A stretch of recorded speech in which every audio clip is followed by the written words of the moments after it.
Good morning guys, કેમ છો બધા? મજામાં? તો આજે આપણે જઈએ છીએ દુકાને. આપણો પહેલો વિડીયો છે આપણી દુકાન ઉપર, દુકાન બન્યા પછી. આજે આપણા દુકાનનું 1 વીક કમ્પ્લીટ થઈ ગયું છે. લાસ્ટ સન્ડેના ઓપનિંગ હતું, આજે પાછો સન્ડે છે. આ પહોંચી ગયા છે આપણે દુકાને. રોનિત ઓપ્ટિકલ નામે આપણી દુકાન છે, યુનિવર્સિટી રોડ ઉપર. નંબરવાળા ચશ્મા અને ગોગલ્સ આપણે રાખીએ છીએ. કોઈને કલાક 2 કલાકમાં ચશ્મા જોતા હોય નંબરવાળા, તો પણ આપણે બનાવી આપીએ છીએ.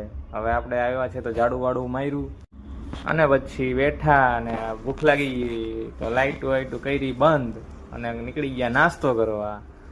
નાસ્તામાં મંગાવી લીધો પાઉં રગડો ને લપેટી ગાડી લઈને પાછા નીકળી ગયા દુકાન માટે. દુકાને એક ચશ્મા બનાવવાના હતા, ચશ્મા બનાવી નાખ્યા અને કસ્ટમરને દેવાના છે. કસ્ટમર તો ચશ્મા લઈને વયા ગયા. સન્ડેનો હાફ ડે કરીને અમે શટર પાડી નીકળી ગયા. તો આજનો વિડીયો અહીંયા જ સમાપ્ત કરીએ છીએ. ફરી મળીએ એક નવા વિડીયોમાં.